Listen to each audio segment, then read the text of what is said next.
There's 3 different states of your autonomic nervous system. There's the ventral pathway, which is about safety and connection and play. This is really the kind of relationships we want to have and create with our children, with our family, with our loved ones, with our coworkers, with our partners. And so when we get triggered, or our systems feel this lack of safety, this fight or flight, it gets activated, and we then go into protection mode, and we have these protectors, these Navy SEALs coming up to try to protect us. And so we go into fight or flight, we poke, we run away. When you get angry in an argument, you run. Oh, I'm out of here. You're avoidant like I was. You run the other way. That's your nervous system trying to protect you. But once you understand the polyvagal theory and how to regulate that, you're now able to lean into repair.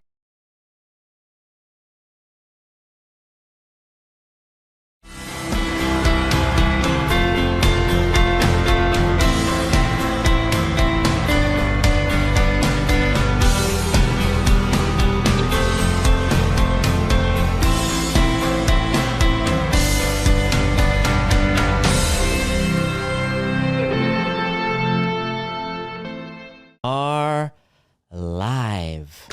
If you're watching on replay, welcome. Give me a hashtag replay. If you are here in Facebook Live, Facebook land, what's up?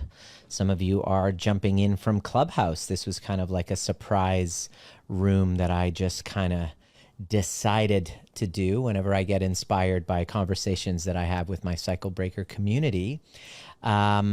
Here we are. We're talking about trauma bonds and the excuses that we make that keep us stuck in relationships that are not healthy, that are, I don't like the word toxic. I use it in the titles of things because that's kind of the narrative that many people use when it comes to relationships, like Johnny Depp and Amber Heard. You would consider them in what's called a toxic relationship, right? But I want to start off by saying no relationships are really toxic. I don't like to use that word, toxic. Like, what does that really fucking mean anyway, right? What does it mean? A lot of arguments? Does it mean volatility? Does it mean push-pull fighting? I mean, when you talk about toxic relationships, what you're talking about is this unconscious compulsion to repeat what's incomplete from our childhood attachment dynamics with our parents.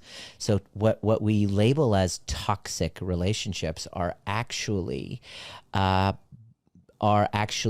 unconscious pull towards familiar patterns, and they're highly addictive.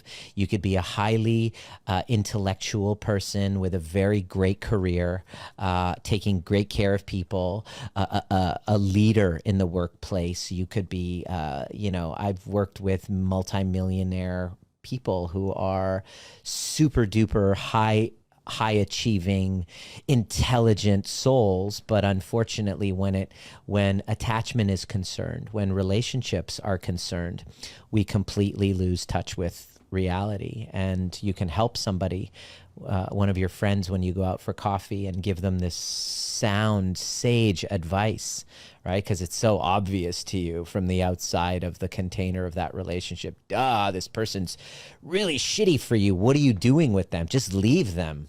Just leave. If you've ever heard somebody if you've ever listened to somebody tell you about their relationship and you're like, what the fuck are you doing with this person? Just leave. Or maybe somebody has been saying that to you. Your family members, your friends have been telling you this from day one.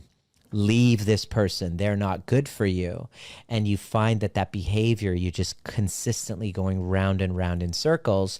Well, then you might be in a trauma bond, or they might be in a trauma bond. And so who am I? I'm Dr. Nima Rahmany. I'm trained as a chiropractor who was retired when the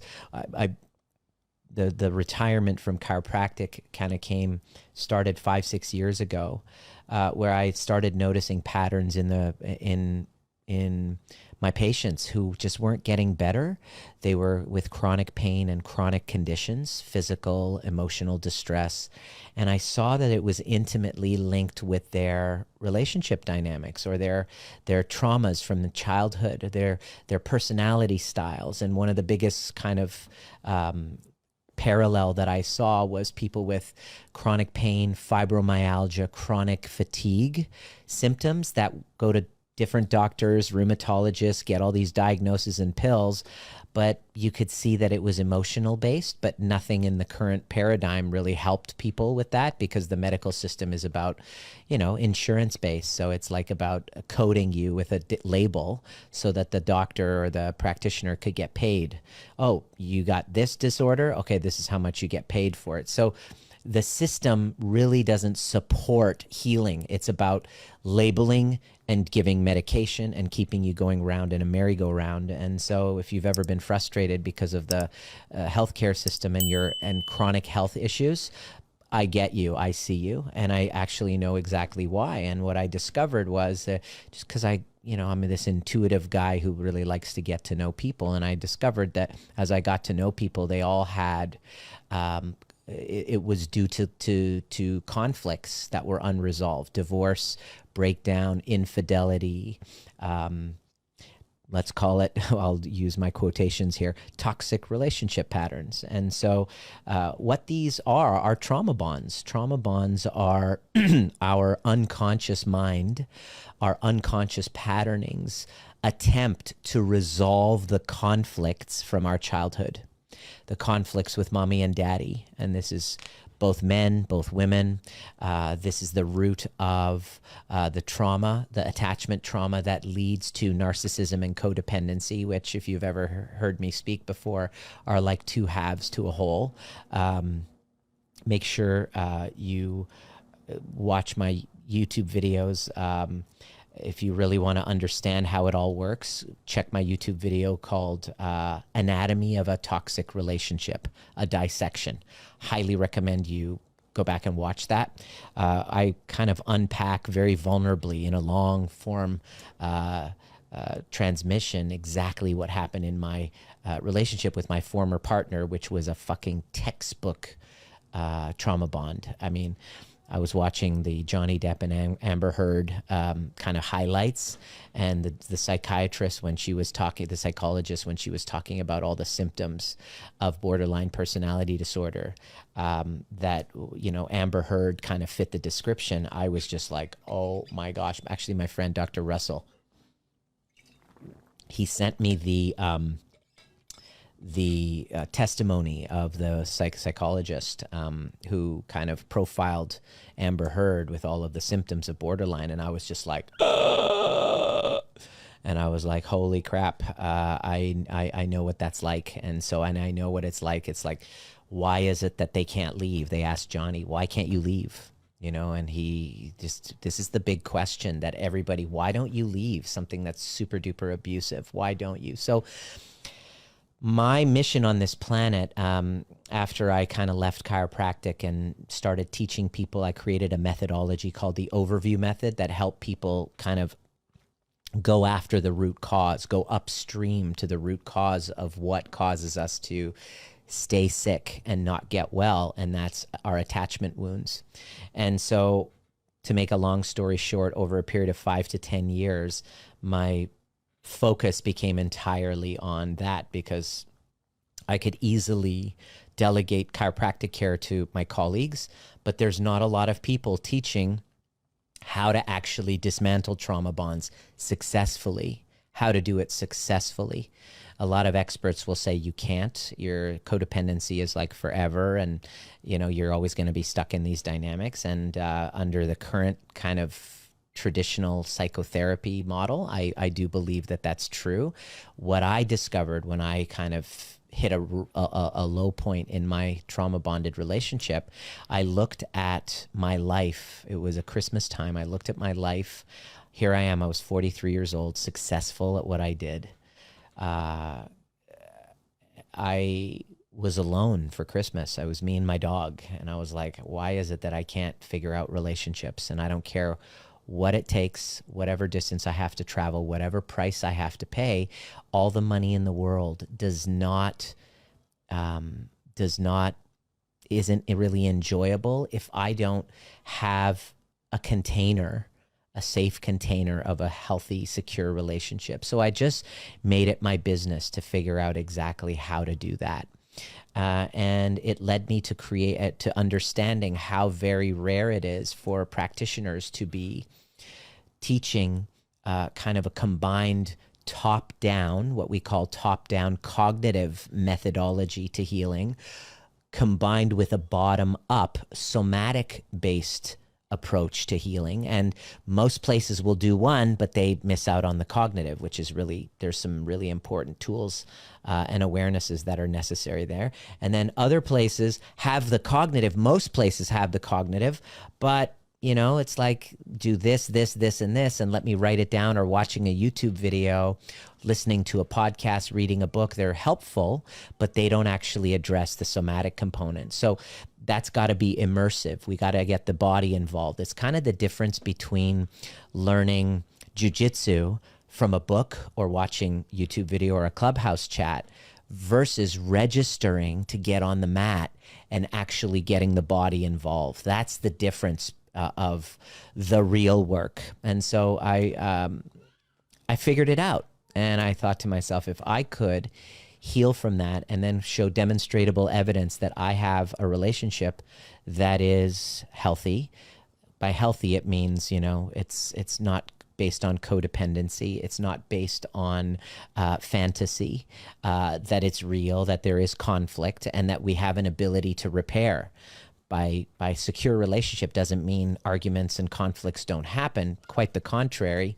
When it's healthy to have two opposing viewpoints, two opposing values, kind of bumping heads and having conflict, it's all about how we respond to it and the repair. And these are skills that aren't really taught, that must be taught on the job training. You can't learn it from a book. You got to actually show up and do it. And so that's why I created the Cycle Breakers Collective and the Cycle Breakers Portal communities, where I teach people exactly how to do it. And the results have been astounding. So I wanted to share with you, if you resonate with being in a relationship that feels like this push-pull dynamic, should I stay or should I go?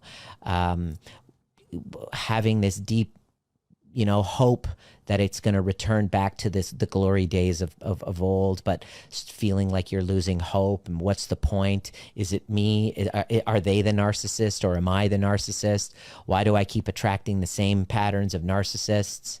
If that's what, you've noticed yourself going through, I want to share with you two very common excuses that you might find yourself telling that will indicate that there's a trauma bond going on, that you might be staying too long, and doesn't mean that the relationship is hopeless, but on the other side of actually doing the work, the answer will come. Should I stay or should I go? And so this reminds me, Helen was one of my students who was in this relationship for 3 years and with this dude, Ron, and she was like, should I stay, go? It's not working. I'm not sure. I don't know. What I asked her, what's the outcome you want? She goes, I wanted to know exactly what, I want to be certain about my choice. And so a few weeks in, she jumped in, did the scary thing and asked for help, joined our container. And we went through the practices. We went through the pillars of nervous system regulation, clearing her past resentments, learning how to dance with that dark passenger, the shadow, learning how to integrate her shadows as they came up, using the current, this is the best part, is you don't have to leave when you start doing the work. This is what I told her. You can use all of the triggers in the current container of the relationship as a healing, as your spiritual practice to heal. And when you do that, the answer automatically comes. And so about 4 or 5 weeks into the process, all of a sudden I jump on a call with her and she's like, well, yeah, the moving truck came and he's moved out.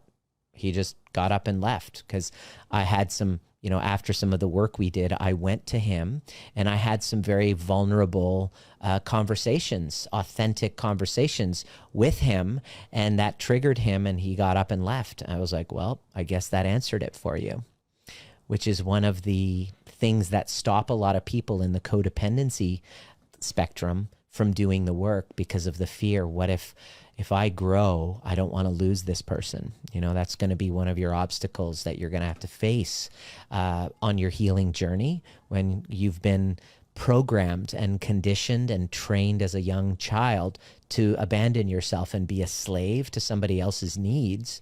It's going to feel very confronting to choose yourself and to choose your own healing.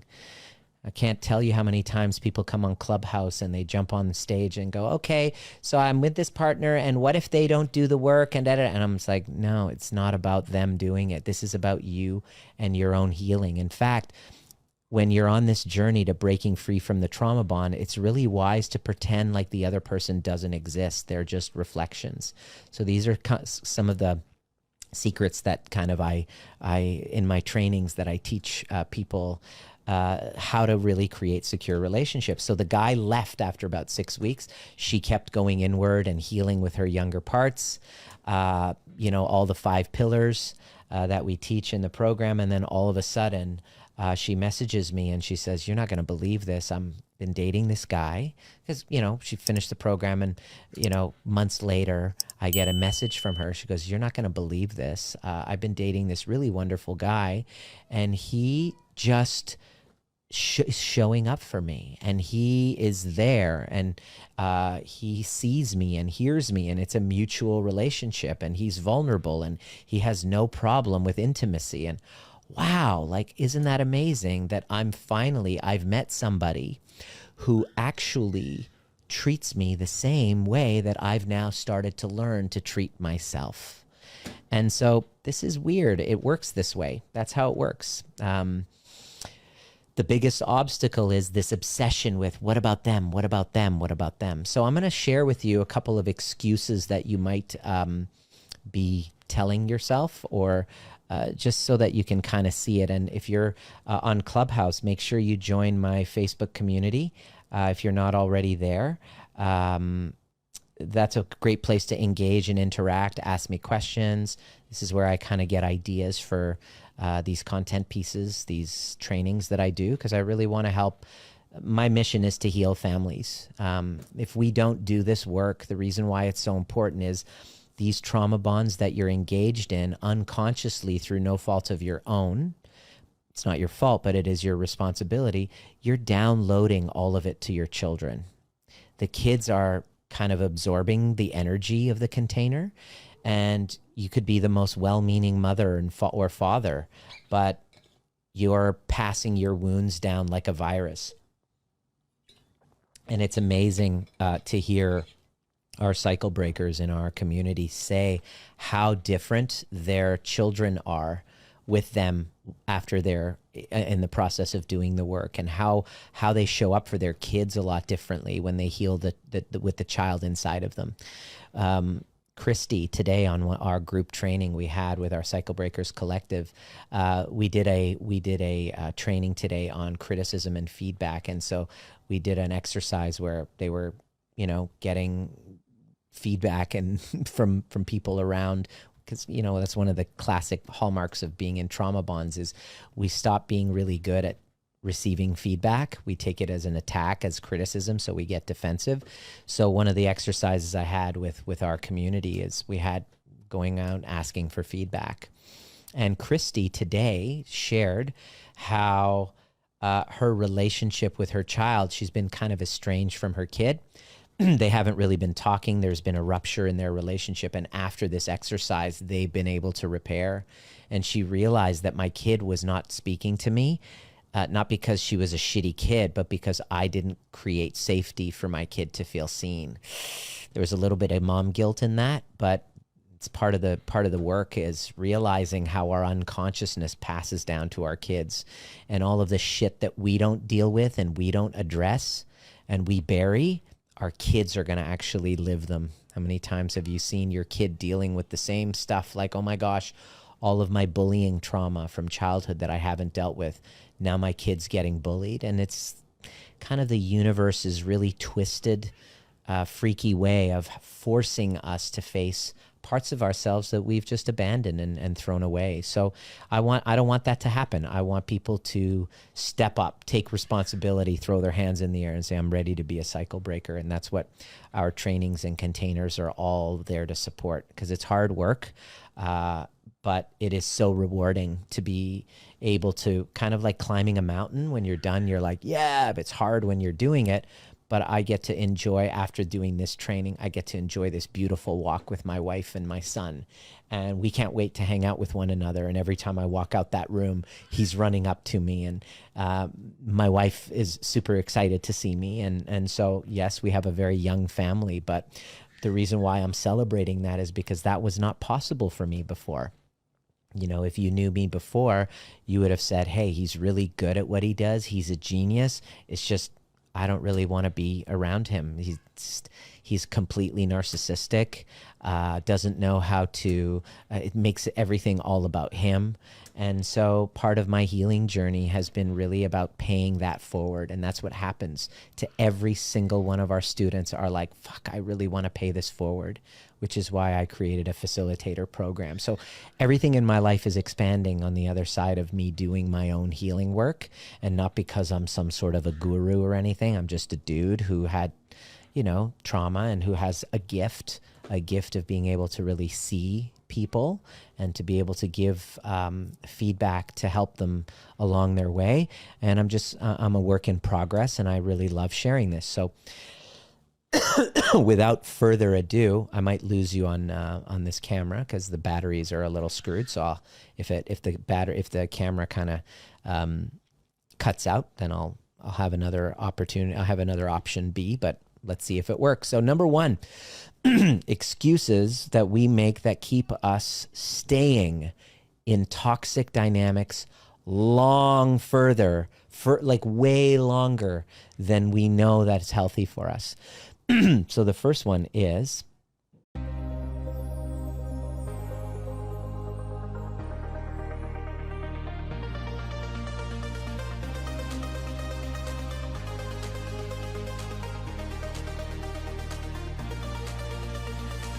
my name is Dr. Nima Rahmany, and you've been listening to the Trigger Proof, designed to teach you the most important skill necessary for a dramatically changing world, which is nervous system regulation. And becoming trigger proof doesn't mean trigger less. It means learning how to regulate ourselves to bring us back to center, so that we can then be governed by our purpose rather than from our wounds. Anytime there's reactivity, there's a wound. And if you're curious and inspired to learn more, join us at Breathwork and Badassery, or the overview experience. There's a difference between listening to a podcast and actually showing up live and doing the work with a badass community who's all about breaking cycles of intergenerational trauma. It didn't start with you, but it can end with you if you're willing to do the work. See you at the next perfect time.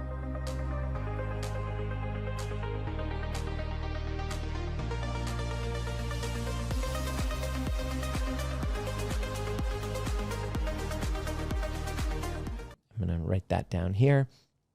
The first one is when we focus on potential,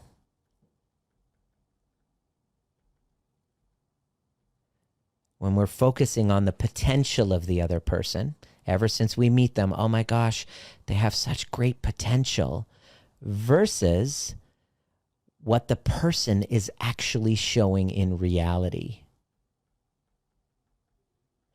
So when you get together with somebody and anytime you're thinking, it always starts with the how you got together. Trauma bond, it really starts with a kind of like a dual mothering. I'll be your mother that was completely emotionally dead, if you'll be my mother. It's kind of that, or let me rescue you from your mental illness or addiction, and then and then you can rescue me from, financial distress or whatever. It's a dual rescuing.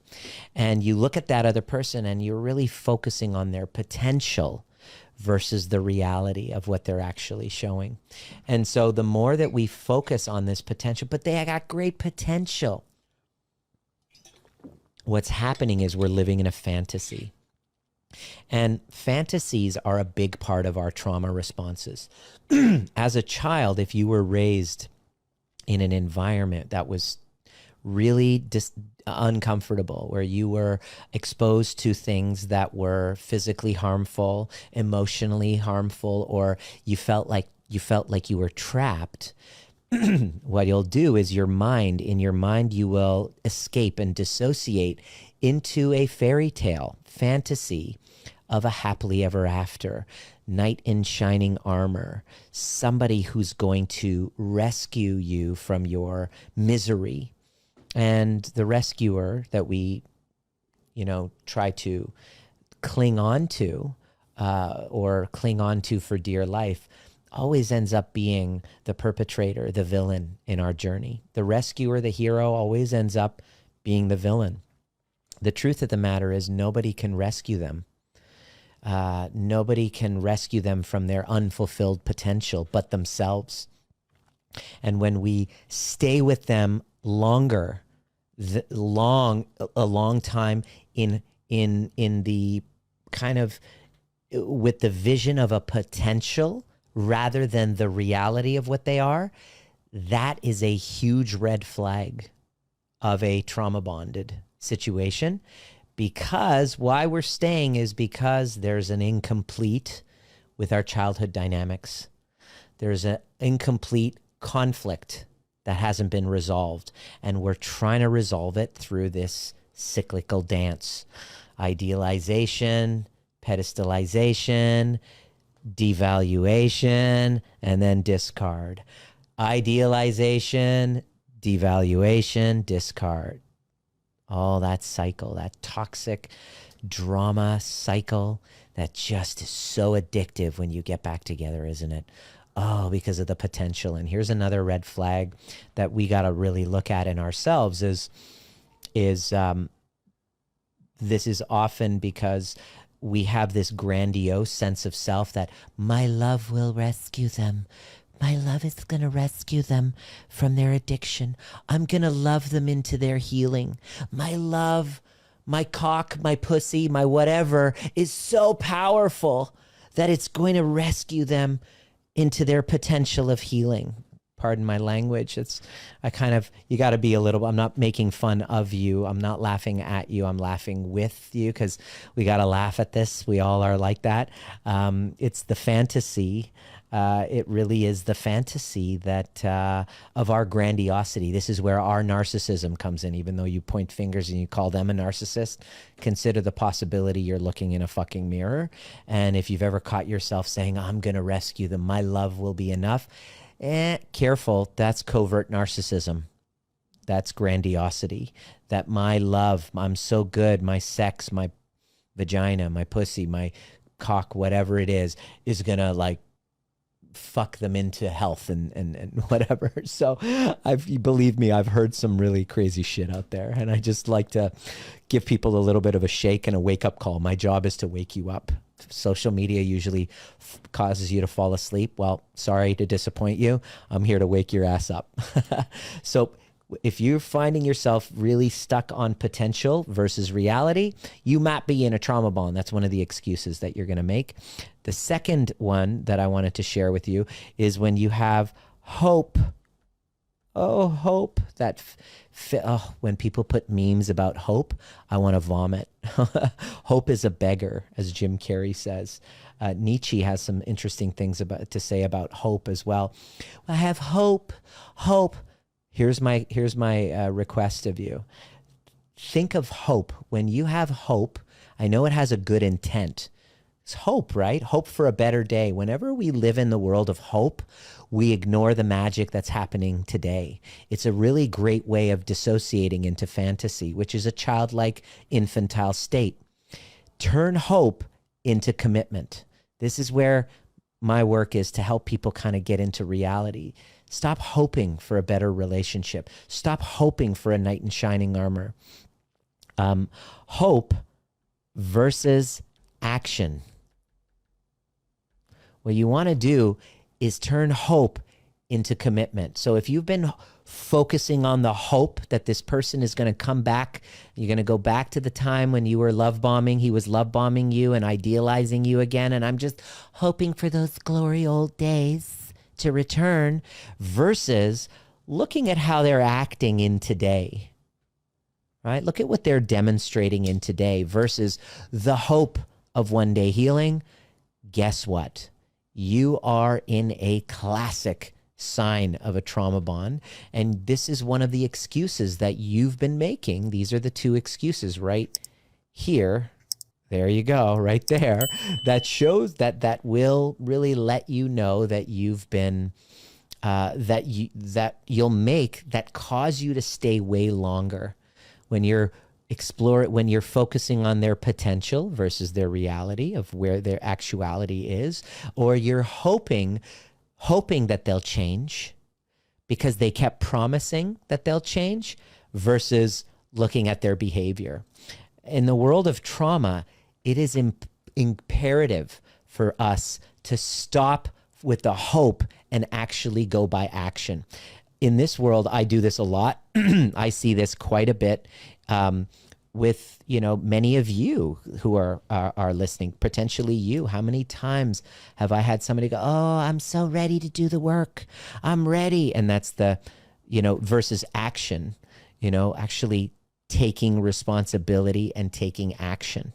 Because change is really difficult. Change is really, really difficult. There's a cycle of change. If they're promising change and you're waiting for the hope of change and you're looking at their actions, there's really, you're in fantasy land. This reminds me of Pam.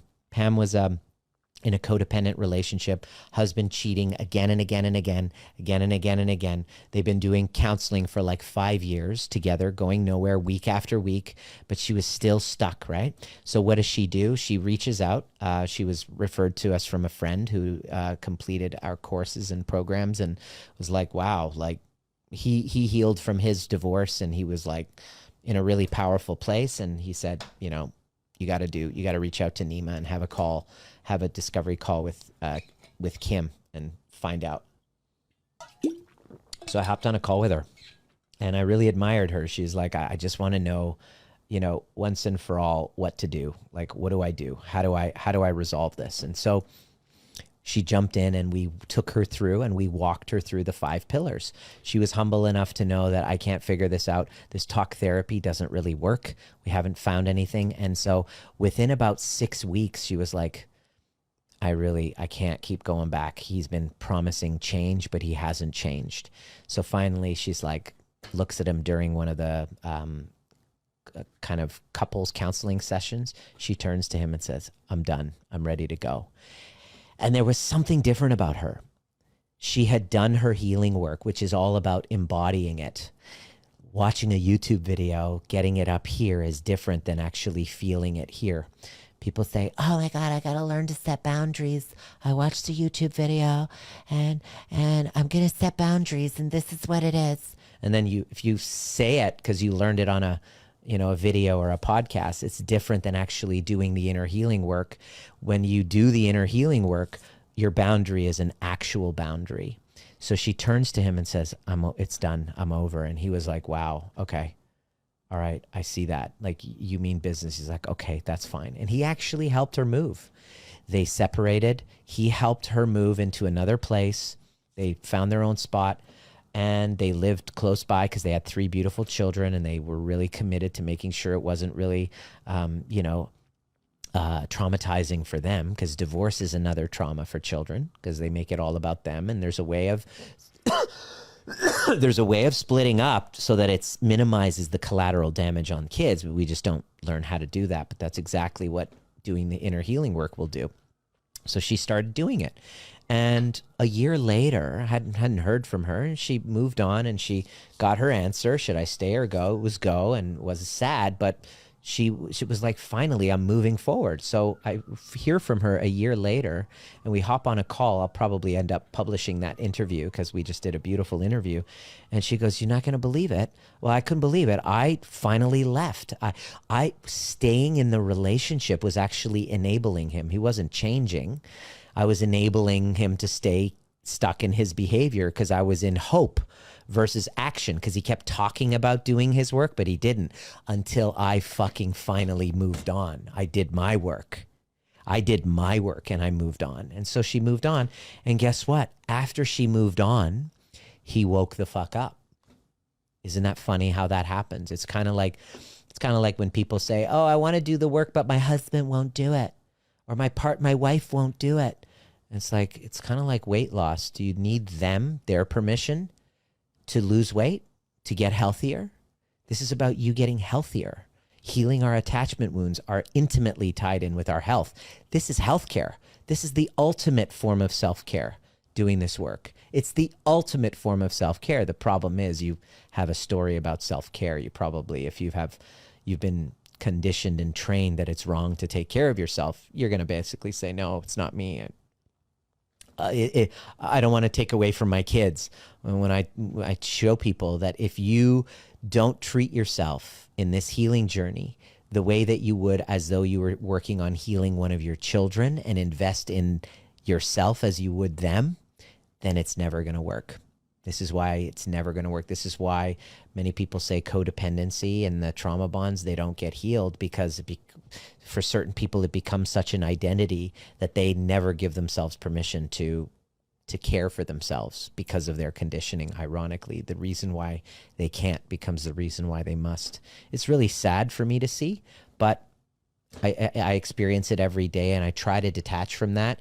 But that's one of my biggest challenges. And hearing all the DMs, I get DMs from people saying, "Oh my gosh, I have kids. This is what's going on." And I'm like, fuck, you can't not take action, right?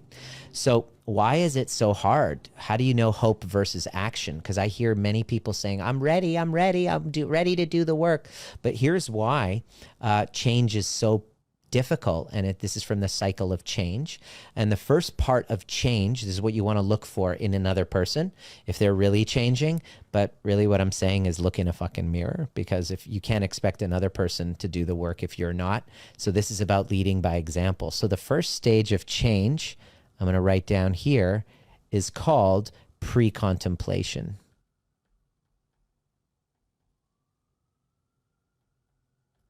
Pre-contemplation is when you don't have any intent on changing your behavior. I'm in my trauma bond and people message me. This is when I just got messages, like 3 messages from people who were like, "Oh my gosh, thank you so much for your content. Oh, it really speaks to me. I'm in a trauma bond. Thanks for your content." And I'm just like, all right, that's pre-contemplation. Because them saying thank you, there's no intention of changing. Thanks so much, really resonated, but I'm going to do fuck all about it. I'm not going to request any guidance. I'm not going to take any action, but thanks for the entertainment. That's pre-contemplation. So when you're with somebody who promises that they're going to change, or sometimes they're in pre-contemplation, they have zero. They're like, fuck you, get out of here. There's the door. By the way, this was me in my last relationship. She constantly was like, "Why aren't you going to change? Why aren't we going to change? Why aren't we going to work on this?" And I was in pre-contemplation. I was like, there's the door. Everything's working great. Business is amazing. Got a lot of clients, doing really well. Why would I want to change, right? So if you're the underdog in the relationship and you don't have empowerment and you don't have value within yourself to the point where it's a loss for them to lose you, then you don't really have leverage because of your disempowerment.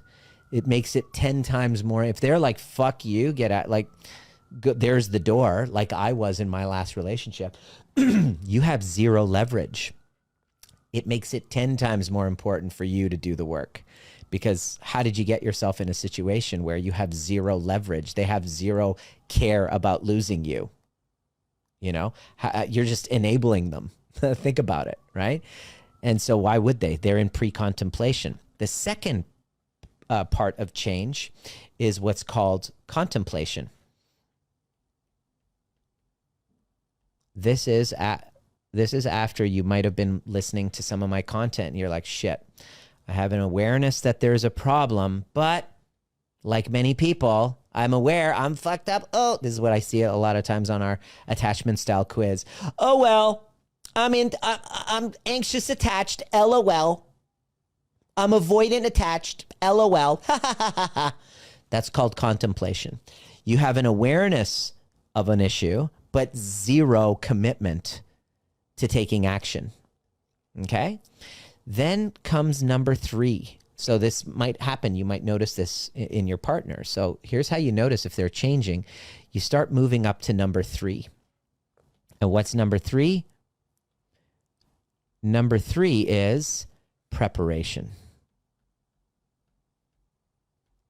In my case, when I was talking about Pam, she had to leave. And all of a sudden, he's like, fuck, I have a problem. All right, I'm going to prepare to fix it. This is where all of a sudden, you're like, all right, I have an intention on taking action. This is now me. I have an intent. This is where you're like, all right, okay, I've been watching Nima's videos for a while. All right. He pisses me off. He triggers the shit out of me. He reminds me of my abusive ex or whatever story I hear.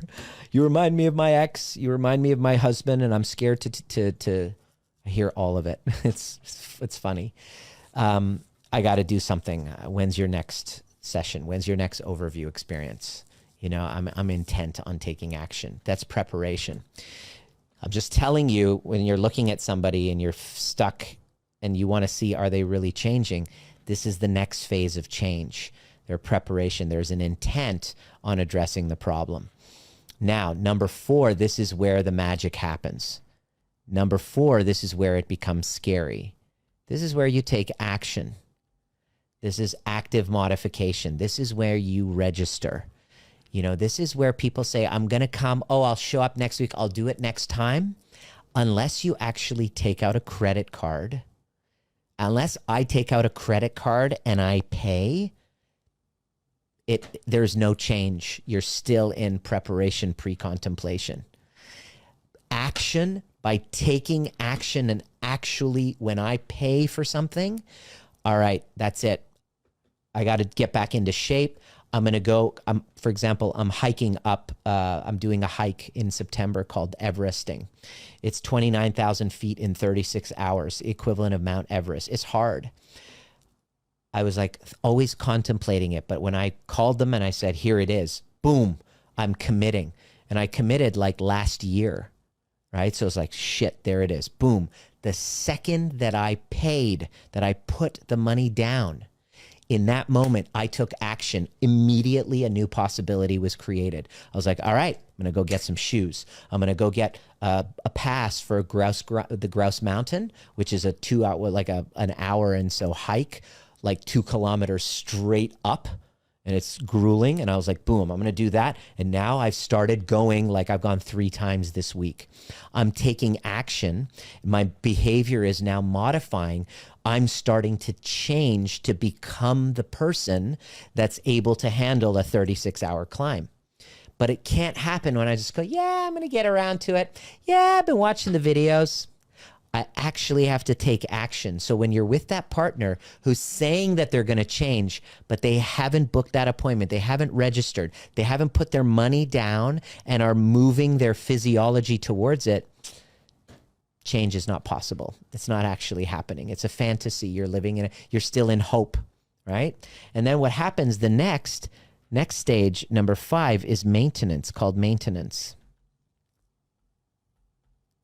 So in Pam's case, she started seeing action. He started showing up for her, and behavior was modifying, right? There was modification. There was change. You could actually see it. And then sustained change. There was new behaviors, new ways of handling things. And the 5th part is relapse.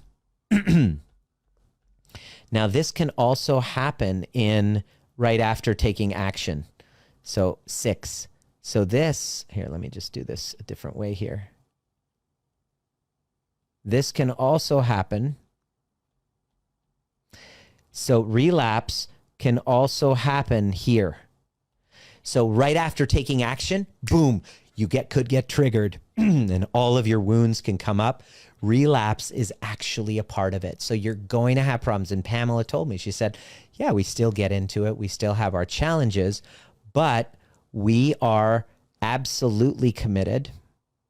Hold on one second here. We are absolutely committed to returning back to our commitments, to our who we're becoming. So that's why change is so hard. That's why hope, when you're hoping for the person to change, you'll stay 4, 5, 6 years and go, why did I waste all this time? Because you were in hope and you were in potential versus reality and action.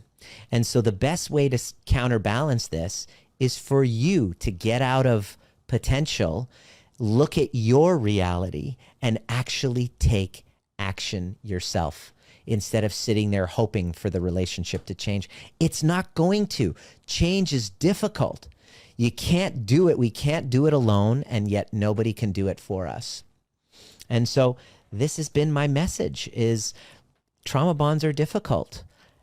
It's like healing an addiction. It takes courage, but if we don't do it, we end up spinning our wheels again and again, hoping that things will change, dating the same person, go back into the same rut. Why? Because we haven't changed. We haven't shifted that energetic bond to the unresolved attachment wounds that keep us stuck in that, right? And it's really difficult to take action because fear. We're familiar in this misery.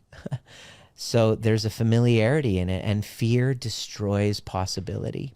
So I'm inviting anybody who on Clubhouse here who would like to ask any questions. Does this resonate with you?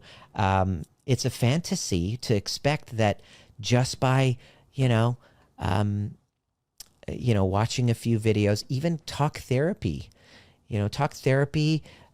Shema, I don't know, you and I had this conversation. I see you there. It's just like psychotherapy and talking about it endlessly doesn't actually change us at a nervous system level. To heal, to transform these trauma bonds, we got to actually address it, not just from a talk therapy cognitive perspective, but also from a somatic-based perspective. And that's why all of the trainings we have in our Cycle Breakers portal actually are top-down and bottom-up. So we have the somatic healing as well as the cognitive. And within a few weeks, our students are blown away by how humbling the healing experience is, because you go in there playing the victim, thinking that it's all the other person's fault, and then realizing, holy shit, I had a part to play in this. Is very sobering, very humbling. So I wanted to ask if anybody had any questions or they wanted to jump on and ask that. What about a couple therapy for a year? Putting down the money didn't do it. Yes. So Jean asks, what about the couple in therapy for a year? Putting down the money didn't do it. Yeah, they did it for several years and it didn't do it until she committed to healing her own attachment wounds. And when you do that, the container of the relationship totally transforms. You are no longer tolerating abusive behavior. You're no longer tolerating anything less than what the great, amazing way that you're treating yourself. So either they step up and join you, or they fall away and you're now in a higher level of vibration, and you're only going to play in the field of other people who are, you're only going to play in the field of people who are at that level. And so, yeah, you gain people and you lose others that are not in that field.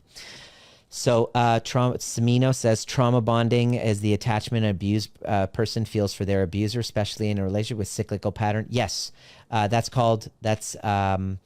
definitely called Stockholm Syndrome. That's essentially what trauma bonding is. It's Stockholm Syndrome. We keep going back to the person even though they're hurting us. Why? Because of that hope thing of that potential thing. And because it's familiar, you know, if you were just treated like shit and abused as a child by your parents, there's this little voice in your head that says, this is all I deserve. This is all I'm worthy of. So you're just gonna, you know, that's normal to you. That's not inappropriate. That's absolutely normal. May go too far off topic, but can you explain more about polyvagal work? Yeah, it is totally off topic. That's actually what we speak of in my overview experience. It's the training that I have for people who are actually ready to take action. Before I go into that a little bit, for those, there's people here actually I can see in the Facebook community, in the Clubhouse chat, who are going to be joining us at the overview experience coming up this weekend. I'm super duper stoked. This is an opportunity for people. It's a retreat. It's a virtual retreat. It's a 6-hour container where we go in and dismantle the cause of your trauma bonds. And I talk about the polyvagal theory. I talk about how to regulate your autonomic nervous system. And what we do is we take the biggest trigger that you're dealing with right now, and I help you unpack it. So Viktor Frankl said there's a space between stimulus and response, and in that space is our power to choose, and in that choice is our freedom and our empowerment. And so what I do is after my last kind of trauma bonded volatile relationship, I really wanted to master the space between stimulus and response. So what we do in that is you take your biggest trigger that's been running your life, that's been causing you sadness and grief, causing you reactivity, causing you to download it onto your children, and we help you prevent that. And what we do is in that 6 hours, we take, using the polyvagal theory, we take that trigger and we stretch it out and we go into the trigger. The trigger becomes the portal where we go and find the two projections that happen in every trigger. One from the younger part of ourselves, one from our shadow, which is both parts of our shadow. And I teach you how to actually integrate it so that you can calm your anxiety, so that you can have your self-worth, so that you can create compassion with relationships where you once thought that they're this horrible person that was so abusive and terrible to you. You start looking at them not from a Stockholm syndrome type of perspective with compassion, but with actual understanding of the mechanism behind the dynamic. And so it's one of the most transformative, it's been referred to as 25 years of therapy in an afternoon. So that's coming up this weekend. So I really look forward to that. To talk a little bit about the polyvagal theory, that's really the foundation of the work that I teach. The fight, flight, or freeze. The polyvagal theory is about the pathways of the vagus nerve, which is the nerve of our autonomic nervous system that helps to, that it's the neuroscience of safety and connection. So that's really how you create safe relationships and break trauma bonds, is become a master of your autonomic system. So there's 3 different states of your autonomic nervous system. There's the ventral pathway, which is about safety and connection and play. This is really the kind of relationships we want to have and create with our children, with our family, with our loved ones, with our coworkers, with our partners. And so when we get triggered, or our systems feel this lack of safety, this fight or flight gets activated, and we then go into protection mode, and we have these protectors, these Navy SEALs coming up to try to protect us. And so we go into fight or flight, we poke, we run away. When you get angry in an argument, you run. Oh, I'm out of here. You're avoidant like I was. You run the other way. That's your nervous system trying to protect you. But once you understand the polyvagal theory and how to regulate that, you're now able to lean into repair. And the third pathway of the polyvagal theory, which is the most difficult, it's the most primitive one, that's the most difficult to overcome and literally impossible to do alone from clubhouse rooms or Facebook videos or YouTube videos or podcasts, and that's That is the dorsal vagal pathway. And this is where we go into shutdown, where we literally feel a threat. You know, where if you were abused as a child, you will find safety in dissociating. And so if you normally find yourself checking out, you normally find yourself like leaving your body, or you go numb, you're in a freeze or derealization, depersonalization.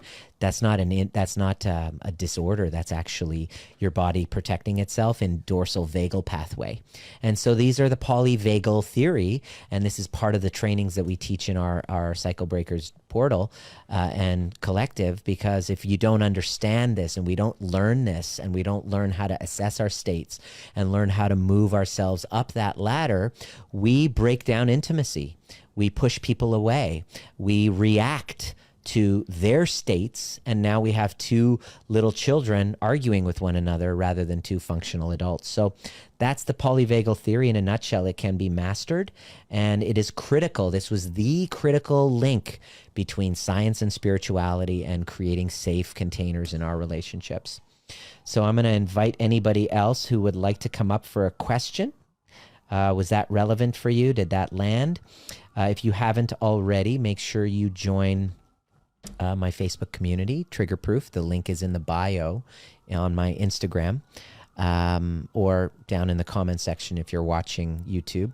If you haven't been to the overview experience yet, this is where taking action is. Those of you that are really ready to continue moving forward and actually expand, the overview experience is the next step.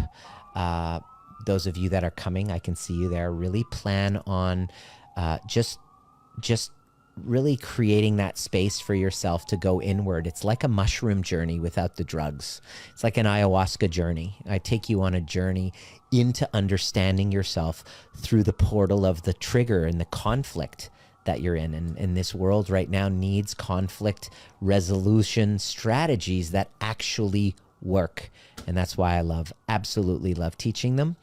And yeah, are there any other further questions? I'm going to give a second if there's any other questions. If not, if there is, go ahead and raise your hand and come on up. If not, thank you for being here.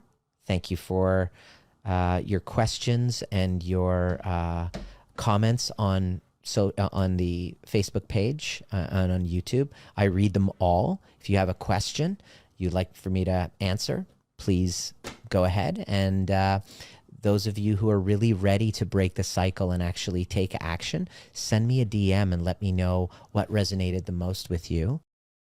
Make sure you subscribe In this conversation, and I'll see you at the next perfect time. Take care.